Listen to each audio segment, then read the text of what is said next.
आमचे जे सगळे उमेदवार आहेत नगरसेवक पदाचे ते सगळे सुद्धा विकास कामांना महत्व देणारेच आहेत. पण नगराध्यक्ष म्हणून प्रामुख्याने जिथे जिथे महत्वाचे मुद्दे आहेत तिथे नगराध्यक्षाच्या ह्याच्यातून काम व्हायला पाहिजे. ते काम करू, ते काम लवकरात लवकर व्हावं ह्याच्यासाठी आम्ही जास्तीत जास्त पाठपुरावा करणार आहे. कारण की आमदार साहेबांच्या आशीर्वादाने पूर्ण बदलापूरचे रस्ते तर कॉन्क्रीटचे झालेलेच आहेत.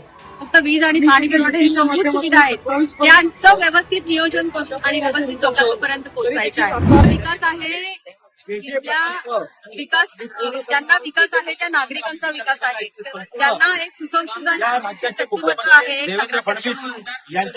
ज्यांचं जे खरं विकासाला महत्व देतात. कारण की आमचा प्रभाग सगळ्यांनी बघितलेला आहे.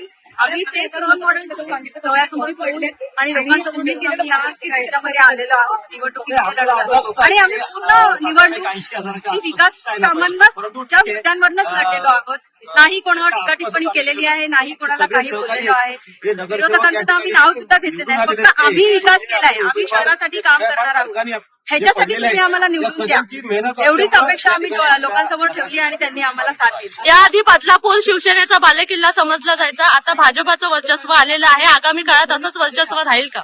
नक्कीच राहील, नक्कीच. कारण काय आमचे जे सगळे उमेदवार आहेत नगरसेवक पदाचे ते सगळे सुद्धा विकास कामांना महत्व देणारेच आहेत. त्याच्यामुळे त्याच्या पुढे बदलापूरचा विकास आता पुढे थांबणार नाही. बदलापूर स्मार्ट सिटी होण्यापासून कोणी रोखू येत्या आगामी काळामध्ये विकासाचं नेतृत्व कसं असेल? नेतृत्व म्हणजे आता जी नगरसेवक आहेत ते तर त्यांच्या प्रभागामध्ये विकास करणारच आहेत.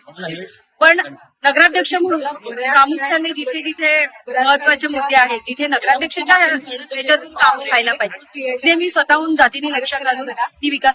एक शेवटचा प्रश्न, विकासाची ब्ल्यूप्रिंट काय असणार आहे? मेन सगळ्यात म्हणजे महत्वाचं आपली रेल्वे जी जीवनवाहिनी आहे आपली, ती जीवनवाहिनीची जी लोकांची अपेक्षा आहे की जास्तीत जास्त ट्रेन्स वाढाव्यात.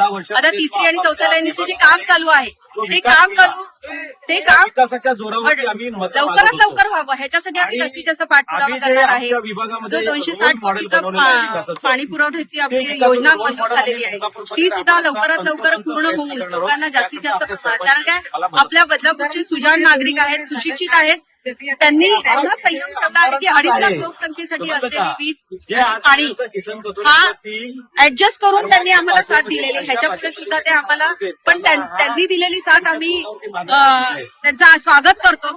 पण त्यांच्यासाठी आमचं जे कर्तव्य आहे की वीज आणि पाणी पुरवठा हा इथे व्यवस्थित व्हायला पाहिजे. कारण की आमदार साहेबांच्या आशीर्वादाने पूर्ण बदलापूरचे रस्ते तर कॉन्क्रीटचे झालेलेच आहेत.